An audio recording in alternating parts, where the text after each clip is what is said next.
베를린 베델교회 성도님들 모두 평안히 잘 지내고 계시는지요? 오늘도 우리가 각 처소에서 온라인으로 예배를 드립니다만 하나님께서 예배드리는 모든 분들의 마음 가운데 함께 하시고 풍성하신 은혜로 기름 부어 주시기를 간절히 소원합니다. 오늘은 창세기 강의 28번째 시간입니다.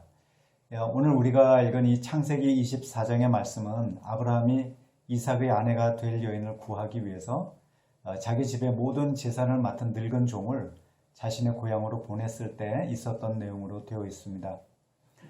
이때 아브라함은 아내 사라도 이미 죽었고 또 자신도 계속 늙어가고 있었기 때문에 하루라도 빨리 이삭의 그 혼사 문제를 마무리 지어야겠다는 생각이 있었습니다.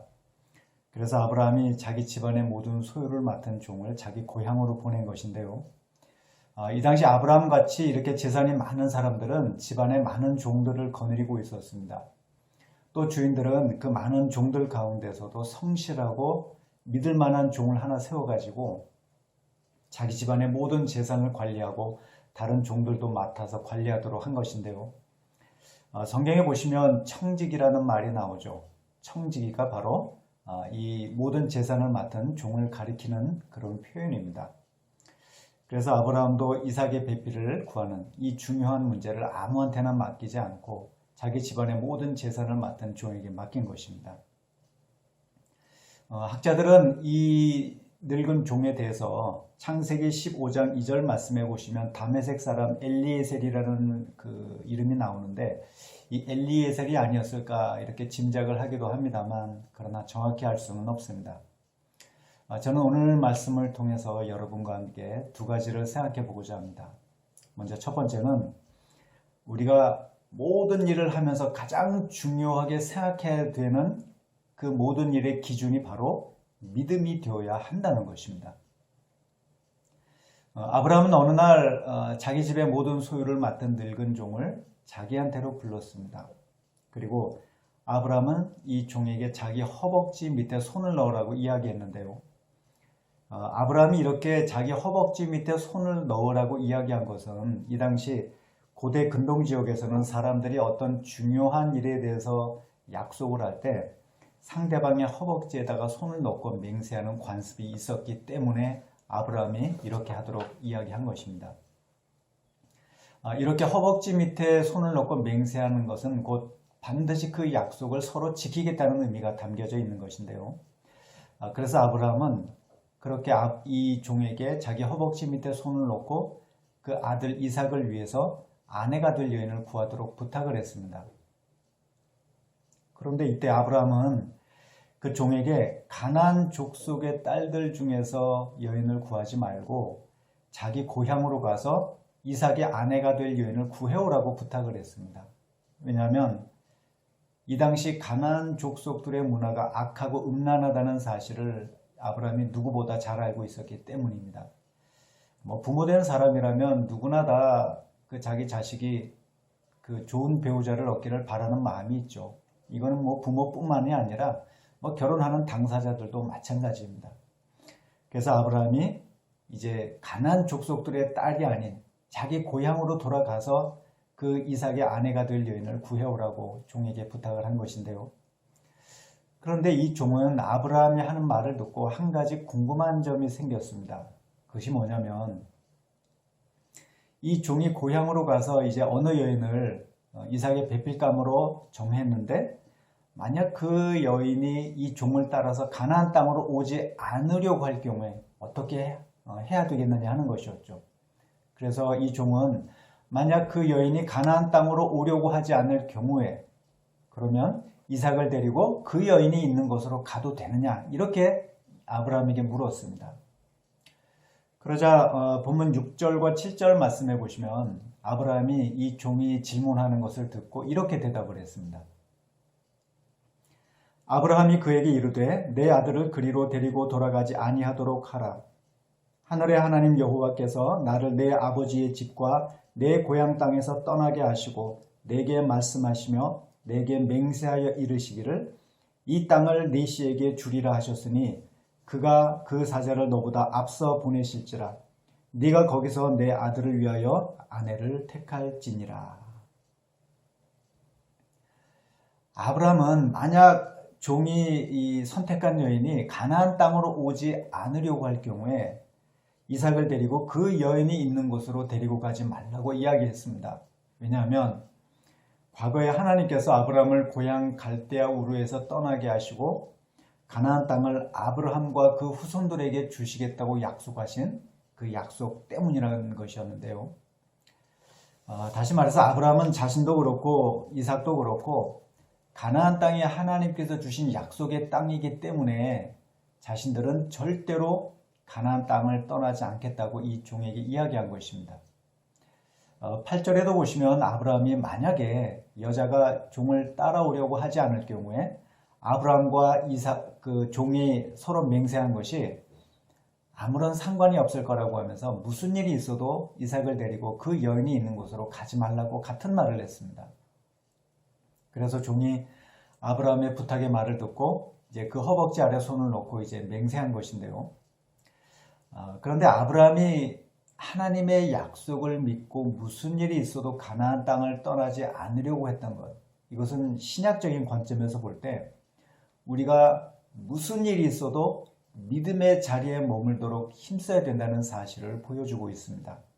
왜냐하면 우리가 오직 하나님을 믿고 예수님을 믿는 믿음이 있어야만 우리는 하나님께서 성경 말씀을 통해 약속하신 그 모든 축복들을 다 받아 누릴 수가 있기 때문에 그런 것입니다.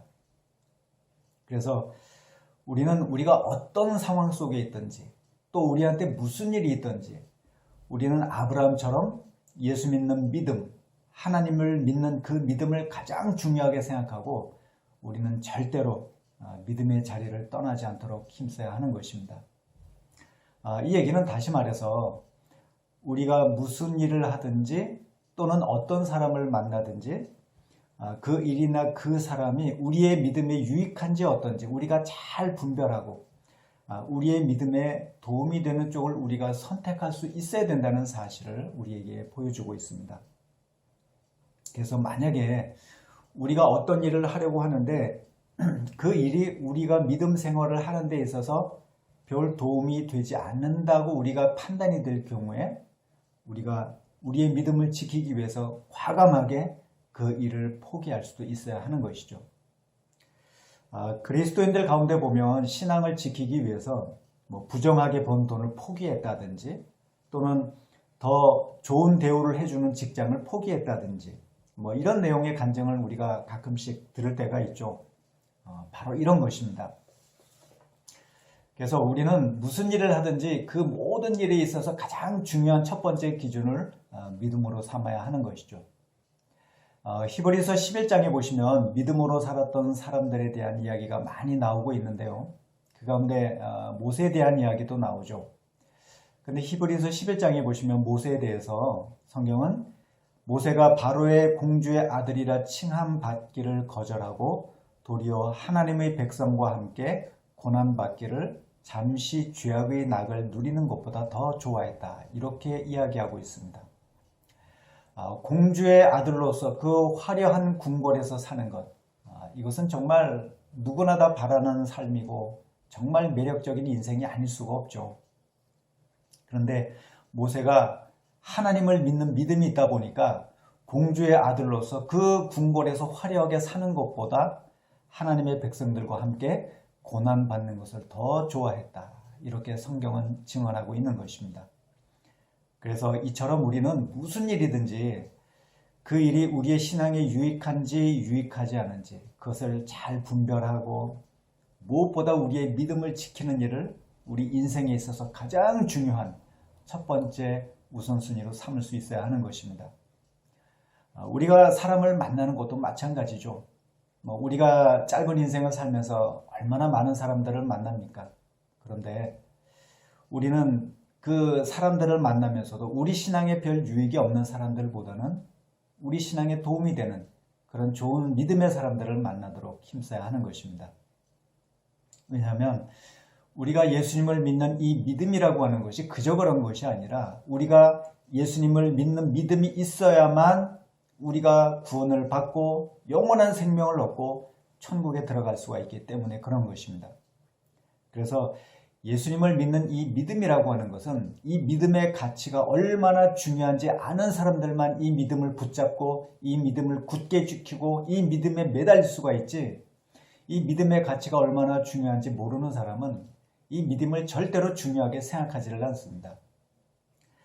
사복음서에 보시면 예수님께서 천국에 대해서 비유로 말씀하신 내용들이 많이 나오는데요. 그 가운데 마태복음 13장 44절부터 46절까지 보시면 예수님께서 이런 말씀하셨습니다. 천국은 마치 밭에 감추인 보화와 같으니 사람이 이를 발견한 후 숨겨두고 기뻐하며 돌아가서 자기의 소유를 다 팔아 그 밭을 사느니라. 또 천국은 마치 좋은 진주를 구하는 장사와 같으니 극히 값진 진주 하나를 발견하며 가서 자기의 소유를 다 팔아 그 진주를 사느니라. 예수님은 천국에 대해서 두 가지 비유를 말씀하셨습니다. 그 중에 하나는 천국이 마치 밭에 감추어져 있는 보화와 같다, 이렇게 예수님은 말씀하셨는데요. 그래서 그 밭에 감추어져 있는 보화를 누군가 발견하고 나서 그 보화를 다시 숨겨두고 기뻐하면서 집으로 돌아와 가지고 자기의 모든 소유를 다 팔아서 그 밭을 샀다는 것이었습니다. 이 비유와 관련해서 우리가 이 당시 그 관습을 좀 잠깐 생각해 볼 필요가 있는데요. 이 당시는 지금처럼 은행이 없었기 때문에 사람들이 귀중품이나 보물들을 땅을 파가지고 땅 속에다가 묻어두었습니다. 그러면서 또 세월이 지나서 뭐 잊어버렸다든지 또는 전쟁으로 인해서 죽을 경우에 이제 그 보화는 주인이 없는 그런 상태가 되어버릴 때가 있었죠. 그런데 세월이 지나가지고 사람들이 밭을 갈다가 우연히 땅속에서 보화를 발견하는 등 그런 경우들이 종종 있었습니다. 그러나 이 당시 누군가 그 밭에서 보화를 발견했을 경우에 그 보화의 소유권이 그 보화를 발견한 사람들에게 있는 것이 아니라 그 밭의 주인에게 있었습니다. 그래서 보화를 발견한 사람이 그 사실을 알고 있었기 때문에 그 보화를 다시 땅속에 숨겨두고 기쁜 마음으로 돌아가서 자신의 모든 재산을 다 팔아가지고 그 밭을 샀다는 것이죠. 또 예수님은 천국에 대해서 그것은 마치 좋은 진주를 구하는 장사와 같다, 이렇게 말씀하셨습니다. 그래서 어떤 사람이 극히 값진 진주를 발견하고 나서 자신의 모든 소유를 다 팔아가지고 그 진주를 샀다는 것인데요. 지금 여기서 예수님이 말씀하신 장사꾼은 진주를 도매로 사서 소매로 파는 그 상인을 가리키고 있습니다. 이 상인은 좋은 진주를 구하기 위해서 진주를 취급하는 여러 곳들을 다 돌아다니면서 그렇게 진주를 찾았습니다. 그러다가 이 상인이 드디어 값진 진주를 발견하고 나서 자신의 모든 소유를 다 팔아가지고 그 진주를 산 것입니다. 왜냐하면 그 진주를 다시 비싼 값에 팔 수가 있었기 때문이었던 것이죠. 지금 예수님께서 천국과 관련해서 이 두 가지 비유를 말씀하신 것은 천국이 우리가 가진 모든 것들을 다 팔아서 소유해도 될 만큼의 가치가 있기 때문에 우리가 그 천국을 소유하기 위해서 힘써야 된다는 사실을 이 비유를 통해서 우리에게 말씀하고 계시는 것입니다. 물론 우리는 다 아직 천국에 가보지 못했기 때문에 천국이 얼마나 아름답고 정말 기가 막힌 곳인지 우리는 아직 그 사실을 피부로 실감하지 못할 수도 있습니다. 또 그러다 보니까 우리가 예수님을 믿는다고 하면서도 때로는 세상 것들의 마음을 빼앗길 때도 있는 것이죠. 왜냐하면 천국은 우리 눈에 보이지 않는 반면에 세상 것들은 우리 눈에 보이기 때문에 그런 것입니다. 그래서 믿음이 있느냐 믿음이 없느냐, 이 차이는 바로 우리 눈에 보이지 않는 것들을 우리가 볼 수 있느냐 볼 수 없느냐, 바로 여기에 달려있다고 할 수가 있습니다. 또 믿음이 강한 사람과 믿음의 약한 사람의 차이도 보면 이 보이지 않는 영적인 세계, 세상, 그 영적인 축복들을 얼마나 제대로 바라볼 수 있느냐, 바로 여기에 달려있다고 할 수가 있습니다. 믿음이 약한 사람들도 보면 이 영적인 세계를 볼 수 있는 눈이 있는 사람들이죠. 그런데 믿음이 약한 사람들의 문제는 이 영적인 시력이 약하다는 것이 문제입니다. 그래서 평소에는 하나님이 살아계시고 천국이 기다리고 있고 우리가 구원을 받았다는 그 사실을 믿음의 눈으로 바라보지만, 그러나 때때로 힘들고 어려운 일이 생길 때마다 그동안 보였던 하나님이 눈에 보이질 않고, 그러면서 자꾸만 하나님에 대해서 의심하는 마음이 들고 또 믿음도 흔들리게 되는 것이죠. 그래서 우리는 이 믿음, 비록 우리 눈엔 보이지 않지만 성경에서 약속하고 있는 그 모든 약속들이 분명한 사실이라고 하는 것을 이 믿음의 눈으로 바라보고 그 믿음을 절대로 놓치지 않도록 힘써야 하는 것입니다. 신약 성경 가운데 보면 베드로 전서, 베드로 후서, 히브리서, 유다서 등의 성경이 있는데요. 그런데 이 성경의 말씀들은 이 당시 박해를 받고 있던 성도들을 위해서 기록된 말씀들입니다. 초대교회 당시에는 그 기독교에 대한 박해가 아주 심했습니다. 그래서 그리스도인들 중에는 박해를 받으면서도 끝까지 믿음을 지키는 사람들이 있었지만, 그러나 반대로 그 박해를 받으면서 그 박해가 너무 두렵다 보니까 배교의 길을 걸어갔던 사람들도 많이 있었습니다. 그래서 하나님께서 사람들이 고난 중에서도 믿음이 흔들리지 않고 끝까지 믿음을 지키고 천국을 소유할 수 있도록 하시기 위해서 이렇게 여러 가지 성경의 말씀들을 기록하게 하신 것입니다. 예를 들어서 히브리서 10장 37절부터 39절까지 보시면 이런 말씀이 있습니다. 잠시 잠깐 후면 오실 이가 오시리니 지체하지 아니하시리라. 나의 의인은 믿음으로 말미암아 살리라. 또한 뒤로 물러가면 내 마음이 그를 기뻐하지 아니하리라 하셨느니라. 우리는 뒤로 물러가 멸망할 자가 아니요 오직 영혼을 구원함에 이르는 믿음을 가진 자니라. 히브리서 기자는 박해로 인해서 힘들어하는 성도들에게 잠시 잠깐 후면 예수님께서 지체하지 않고 오실 것이다, 이렇게 이야기하고 있습니다. 이 얘기는 다시 말해서 지금 힘들지만 조금만 더 참고 인내하고 기다리라는 뜻입니다. 또 히브리서 기자는 의인은 오직 믿음으로 말미암아 살리라 그러면서 뒤로 물러가는 사람은 하나님께서 결코 그런 사람을 기뻐하지 않으신다, 이렇게 이야기하고 있습니다. 그래서 결론적으로 히브리서 기자는 우리가 믿음을 떠나면 멸망을 당할 수밖에 없기 때문에 무슨 일이 있어도 핍박 중에서도 그 믿음을 지키고 끝까지 우리가 구원을 받도록 힘써야 된다고 이야기하고 있는 것입니다.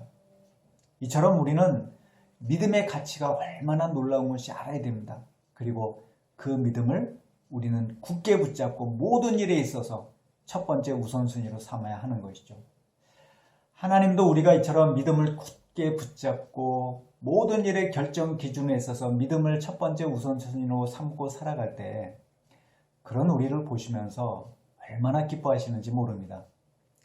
오늘 본문에서 우리는 아브라함이 이삭과 함께 가나안 땅을 떠나지 않으려고 했을 때 하나님께서 그런 아브라함을 보시면서 도와주셨던 사실을 확인할 수가 있죠.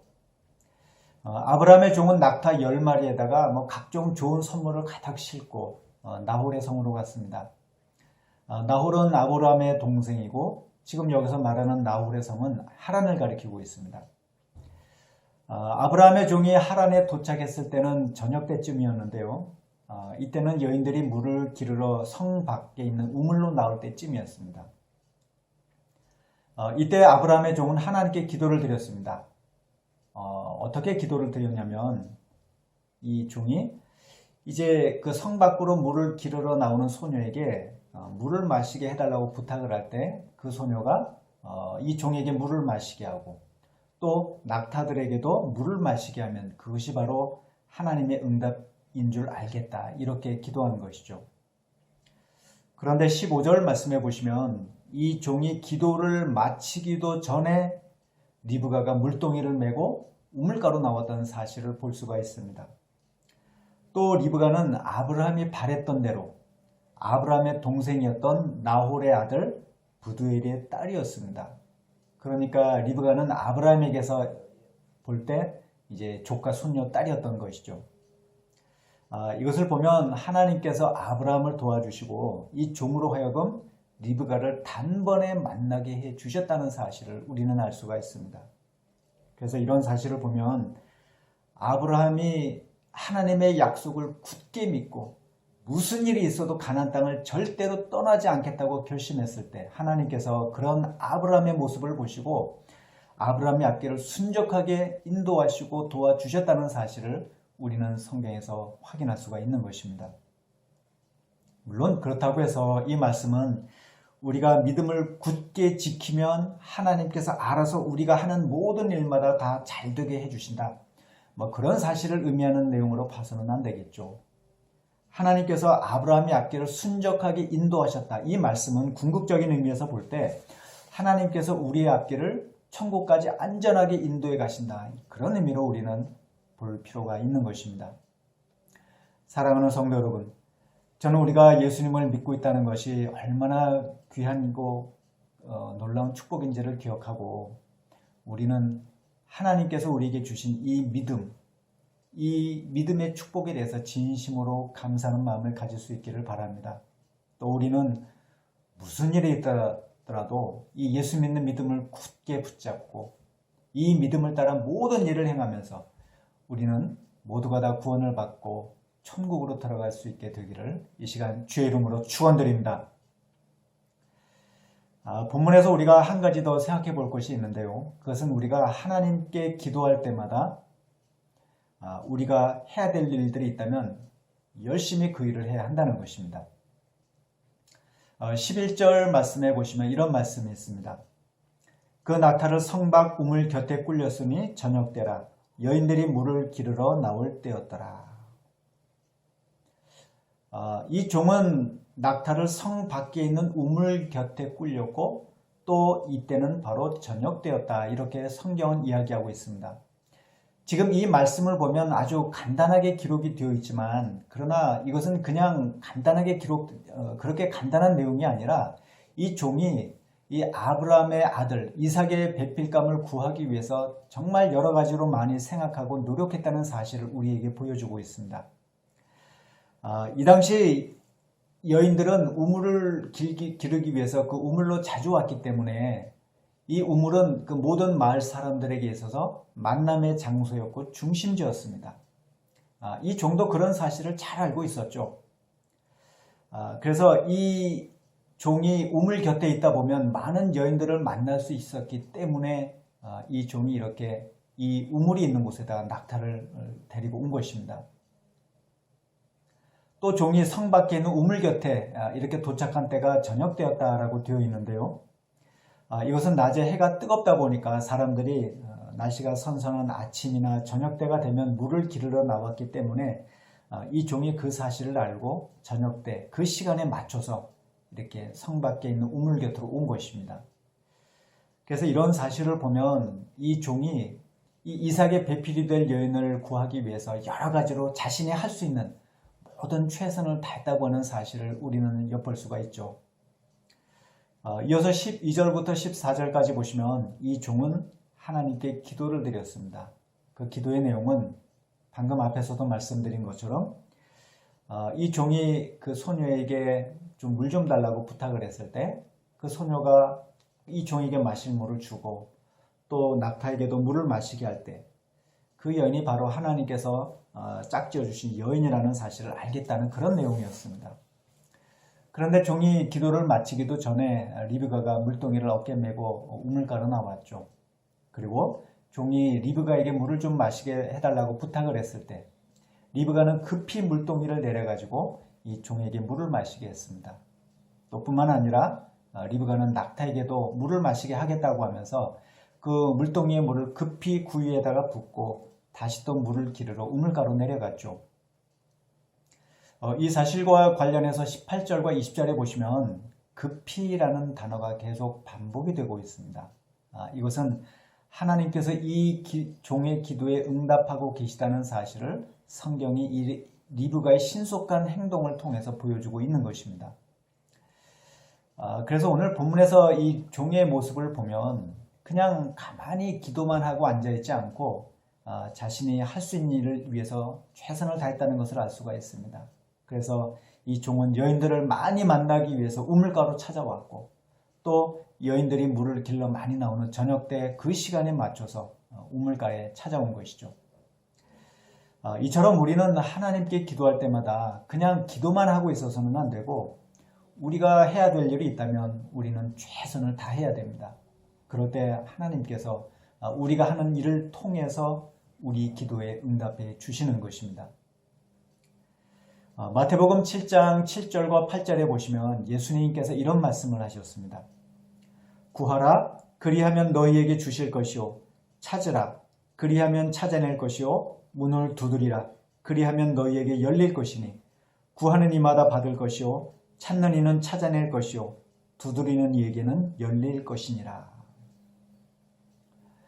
예수님은 우리에게 기도와 관련해서 구하라 찾으라 문을 두드리라 이렇게 말씀하셨습니다. 그래서 구하는 이마다 받을 것이고 찾는 이가 찾아낼 것이고 그리고 문을 두드리는 이에게 문이 열릴 것이라고 예수님께서 말씀하신 것인데요. 여기서 구하라는 말은 우리가 하나님께 기도하라는 뜻입니다. 그런데 여기서 우리가 찾으라고 하는 말은 우리가 기도하는 것만으로 끝나지 말고 우리가 해야 되는 일이 있다면 열심히 해야 되고 열심히 찾아야 된다는 사실을 의미하고 있습니다. 또 문을 두드리라는 말은 우리가 한두 번 기도하고 나서 끝나지 말고 하나님께서 우리 기도에 응답해 주실 때까지 계속해서 문을 두드리는 것처럼 하나님께 포기하지 말고 기도해야 한다는 사실을 의미하고 있습니다. 그래서 이 말씀을 보면 우리가 기도할 때 그냥 단순히 하나님께 기도만 하지 말고 우리가 해야 될 일이 있다면 열심히 해야 되고 또 끝까지 포기하지 말고 기도해야 된다는 사실을 우리는 알 수가 있습니다. 물론 우리가 살다 보면 우리 힘으로는 어떻게 할 수 없는, 우리가 아무것도 할 수 없는 그런 상황을 만날 때도 있죠. 그럴 때는 당연히 우리가 기도만 하고 있을 수밖에는 없습니다. 그러나 우리가 뭔가 할 수 있는 상황이라고 한다면 우리는 우리가 할 수 있는 최선을 다해야 하는 것입니다. 그래서 학생들은 열심히 공부하면서 공부 잘할 수 있도록 하나님께 기도해야 되고 또 우리는 무슨 일이든지 열심히 하면서 그 일이 잘 되도록 기도할 때 하나님께서 우리를 도와주시고 우리 기도에 응답해 주시는 것입니다. 사랑하는 성도 여러분, 우리가 하나님께 기도할 수 있다는 것, 이것은 하나님께서 우리에게 주신 정말 놀라운 축복이 아닐 수가 없습니다. 그러나 우리는 기도만 하지 말고 우리가 할 일들이 있다면 우리가 해야 될 일들에 대해서 최선을 다하면서 우리는 하나님께서 우리 기도에 응답해 주시는 놀라운 기도 응답의 축복을 우리 모두가 다 누리면서 살아갈 수 있게 되기를 다시 한번 주의 이름으로 축원드립니다.